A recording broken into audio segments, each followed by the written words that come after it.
Doctor অলি আহমদ বীর বিক্রম পেয়েছেন 88টি vote, 88 votes, এবং জনাব মির্জা ফখরুল ইসলাম আলমগীর পেয়েছেন 255 ভোট, 255।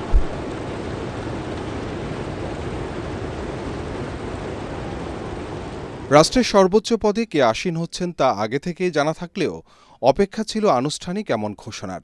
আমি ঘোষণা করছি যে জনাব মির্জা ফখরুল ইসলাম আলমগীর রাষ্ট্রপতি পদে যথাযথভাবে নির্বাচিত হয়েছেন। রাষ্ট্রপতি পদে বিজয়ী ঘোষণার পর বিএনপির দুঃসময়ের কাণ্ডারি, দীর্ঘদিনের পরীক্ষিত নেতা মির্জা ফখরুল ইসলাম আলমগীরকে তাৎক্ষণিকভাবে ফুল দিয়ে স্বাগত জানান প্রধানমন্ত্রী তারেক রহমান। সরকারি দলের সংসদ সদস্যদের পাশাপাশি করতালি দিয়ে শুভেচ্ছা জানান বিরোধী দলের সদস্যরাও। এ সময় নবনির্বাচিত রাষ্ট্রপতি মির্জা ফখরুল ইসলাম আলমগীরের চোখে মুখে বিজয়ের উল্লাস ছিল যতখানি, তার চেয়ে বেশি ছিল বিনয়ের প্রকাশ। ফলাফল ঘোষণার পরপরই নিজ আসন থেকে উঠে গিয়ে বুকে জড়িয়ে ধরেন বিরোধী দলীয় নেতা ডাক্তার শফিকুর রহমানকে। শুভেচ্ছা জানাতে অধিবেশন কক্ষে তার চারপাশে জড়ো হন সংসদ সদস্যরা।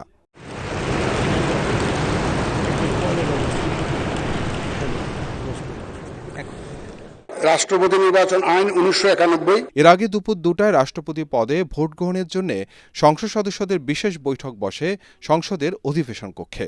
দেশের ইতিহাসে ৩৫ বছর পর ভোট গ্রহণ হয় রাষ্ট্রের সর্বোচ্চ পদে। শুরুতে ভোট গ্রহণ প্রক্রিয়া সম্পর্কে তুলে ধরেন প্রধান নির্বাচন কমিশনার এএমএম নাসির উদ্দিন।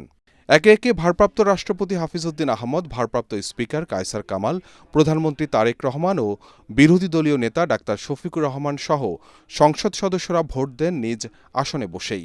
সাদা কাগজে কালো কালিতে ছাপা ব্যালট পেপারে নিজেদের নাম লিখেন ও স্বাক্ষর দেন সংসদ সদস্যরা। মোট ৩৪৯ জন সংসদ সদস্য নির্বাচনে ভোটার থাকলেও ভোট দিয়েছেন ৩৪৩ জন। বিএনপির ৩, জামাত ও খেলাফত মজলিসের 1 জন করে এবং স্বতন্ত্র সংসদ সদস্য 1 জন ভোট দেননি। বিকেল 5টায় ভোট গ্রহণ শেষ হলে এর 25 মিনিটের মধ্যেই গণনা ও ফলাফল ঘোষণা শেষ করেন প্রধান নির্বাচন কমিশনার এএমএম নাসির উদ্দিন। বৈধ ব্যালট পেপারের সংখ্যা 343, মানে 343, অল আর ভ্যালিড।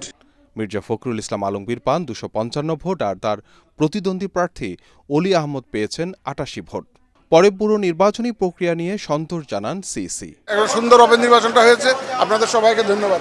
নিয়ম রক্ষার হলেও গণতান্ত্রিক প্রক্রিয়ার শেষ ধাপ পর্যন্ত গড়ানোয় 23তম রাষ্ট্রপতি নির্বাচন ইতিহাসে দৃষ্টান্ত হয়ে থাকবে। যদিও 70 অনুচ্ছেদ বলবৎ থাকায় ক্ষমতাসীন দলের প্রার্থীর জয় নিশ্চিত ছিল আগে থেকেই।